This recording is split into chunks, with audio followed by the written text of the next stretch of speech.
मनीष गर्ग। खबर इंदौर। मध्य प्रदेश के पुलिस महानिदेशक डीजीपी कैलाश मकवाना रविवार को इंदौर पहुंचे। उन्होंने कंट्रोल रूम में पुलिस अधिकारियों के साथ बैठक की। बैठक में अपराध नियंत्रण, ट्रैफिक स्थिति और थानों की कार्यप्रणाली पर चर्चा की।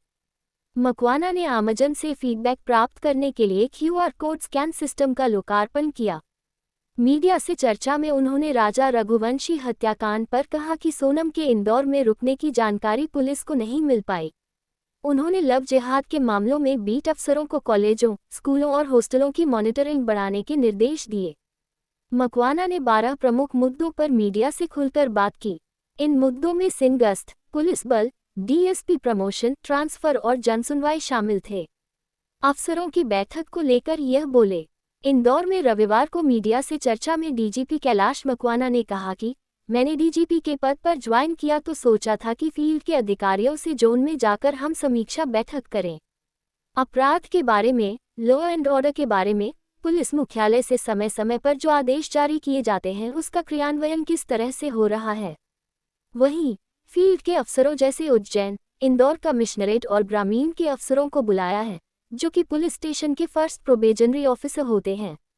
इसमें देखकर समझा जाए कि ग्राउंड स्तर पर हमारे अफसर किस तरह की समस्या महसूस कर रहे हैं। हम अपनी पुलिसिंग व्यवस्था को और कैसे कर सकते हैं।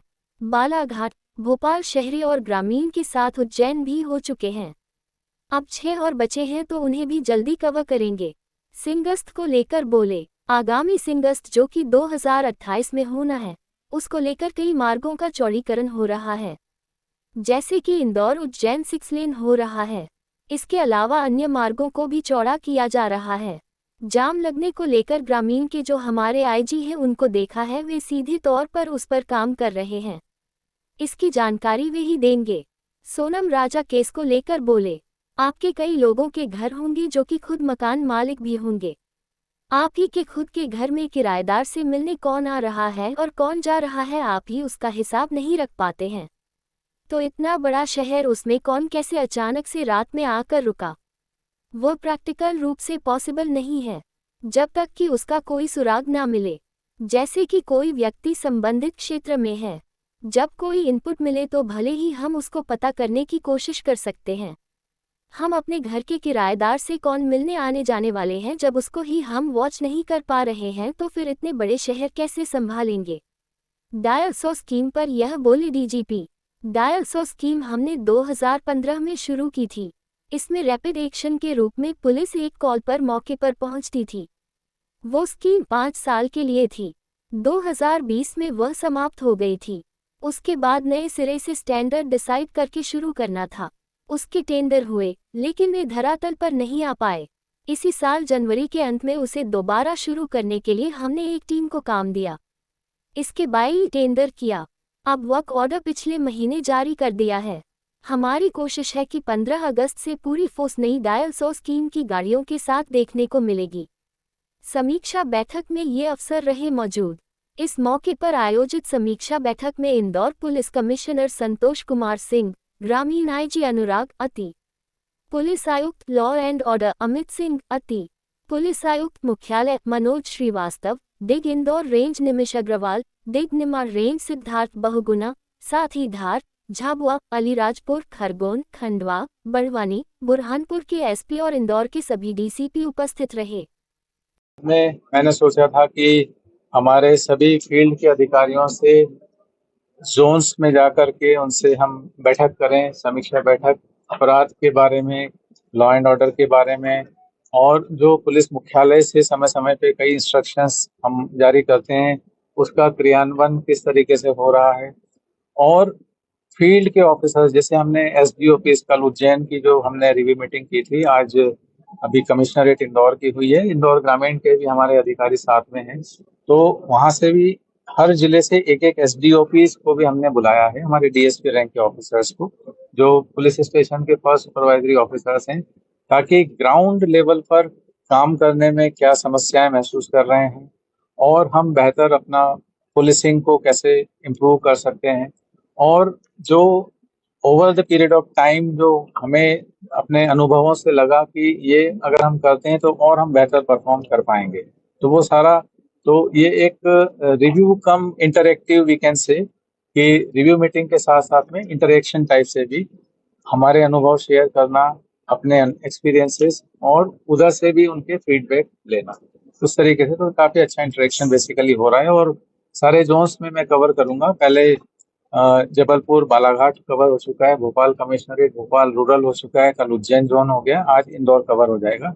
पूरे डिपार्टमेंट में we are all well aware of, और उस दिशा में काम भी कर रहे हैं। साइबर सेल्स की भी हम कैपेसिटी बिल्डिंग का काम कर रहे हैं इन टर्म्स ऑफ उनके जो रिसोर्सेज इक्विपमेंट्स होना चाहिए और जो मैन पावर, उस दोनों चीजों पे अभी काम कर रहे हैं, नंबर वन। बट वो जब तक आप स्वीकृतियां लेंगे, गवर्नमेंट से मंजूरियां होंगी, पद बढ़ेंगे, इक्विपमेंट्स खरीदे जाएंगे, साइमल्टेनियसली हमने ये किया था, आप सभी उससे भी सहमत होंगे कि 1 से 10 फरवरी 2025 हमने एक सेफ क्लिक एक अभियान चलाया था साइबर फ्रॉड से बचने के जागरूकता पर।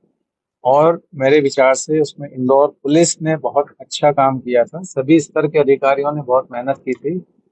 इवन प्रदेश के कई जिलों में, दूरस्थ इलाकों में, आज मैं शेयर कर ही रहा था हमारे अधिकारियों से कि मंडला जैसे दूरस्थ इलाकों में, गांवों में, गांव गांव तक उसकी पहुंच उस अभियान की रही।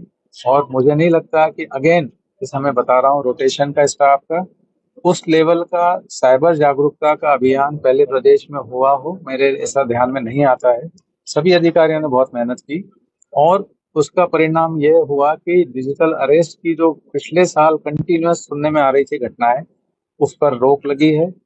कुछ जगहों पे कोशिश हुई, क्योंकि वो जागरूक थे, तो वो अबॉर्ट हो गई। होगा कि नक्सल समस्या आज की डेट में सबसे बड़ी आंतरिक सुरक्षा की चुनौती है, और कई वर्षों से है। और पिछले कुछ महीनों में माननीय प्रधानमंत्री जी, माननीय केंद्रीय गृह मंत्री जी के स्तर से पुश किया जा रहा है कि ये समस्या को समाप्त किया जाए। और सभी के नॉलेज में है कि उसमें बहुत अच्छी कार्रवाइयां सारे प्रदेशों में हो रही हैं। छत्तीसगढ़ में बहुत अच्छे एनकाउंटर्स हुए, बड़े बड़े, बड़ी संख्या में नक्सल उसमें धराशायी किए गए। उसी तर्ज पे, चूंकि मध्य प्रदेश में समस्या सीमित है, मोस्टली बालाघाट और थोड़ा मंडला का एरिया, डिंडोरी में इतनी नहीं है मूवमेंट नोटिस की गई है। तो मोटे तौर पर कहें, एक जिला अपना बालाघाट मोस्टली प्रभावित है। उसमें शासन स्तर से, माननीय मुख्यमंत्री जी के स्तर से हर महीने बैठक की जा रही है। चीफ सेक्रेटरी और हम लोग सब बैठते हैं, इंटरनल मीटिंग्स होती है। उसमें हॉक फोर्स, जो हमारा एक स्पेशलाइज्ड फोर्स है, उसकी स्ट्रेंथ की और बढ़ोतरी, 325 नए पद स्वीकृत हुए हैं। 850 विशेष सहयोगी दस्ता है, वहीं के ट्राइबल्स को भर्ती करके और इंफॉर्मेशन मिलती है, वो पद स्वीकृत किए गए हैं। गृह जिले में पदस्थापना, चूंकि आपके नॉलेज में है कि गृह जिले में पोस्टिंग नहीं की जाती है, बट उसको हमने शासन से रिलैक्स कराया है, और गृह जिले में भी हम पदस्थ कर रहे हैं ताकि उनके सोर्सेज से भी इंफॉर्मेशन आए। एक पोर्टल हमने रिसेंटली बनाया है, सभी चैनल से जो इंटेलिजेंस आती है उसको एक कॉमन प्लेटफॉर्म पे ले जा करके और एनालिसिस करके और ऑपरेशन प्लान करना। और बालाघाट के हमारे सारे अधिकारी बहुत मेहनत से काम कर रहे हैं, बॉर्डरिंग डिस्ट्रिक्ट से डेली बेसिस पे वो टच में हैं। स्पेशल डीजी रैंक के हमारे एक अधिकारी एंटी नक्सल ऑपरेशन देख रहे हैं। तो इन सभी उनका ये नतीजा है कि अच्छे एनकाउंटर्स पिछले 6 महीने में हुए हैं, और 10 नक्सली पिछले 6 महीने में धराशायी किए गए मध्य प्रदेश पुलिस द्वारा, जो आज तक के इतिहास में हाईएस्ट फिगर है। इसके पहले किसी एक वर्ष में 6 नक्सली खत्म हुए थे, कुछ वर्षों में तो 2, 3, 4 इस टाइप से ही हुए हैं। तो डेट वे, और अभी करीब नक्सली हम कहें तो करीब 40-45 की संख्या होगी। तो अवेलेबल जो नक्सल कैडर्स प्रदेश में हैं की तुलना में जो हमने न्यूट्रलाइज किए हैं, it can be substantial achievement, हम उसको कह सकते हैं कि 40-45, और अब 10 हमने अभी कर दिए। तो we are moving ahead in that direction कि हम उसका सफाया करें। पूरे प्रयास, अभी इवन बारिश में भी हमारे ऑपरेशंस उसमें जारी रहेंगे।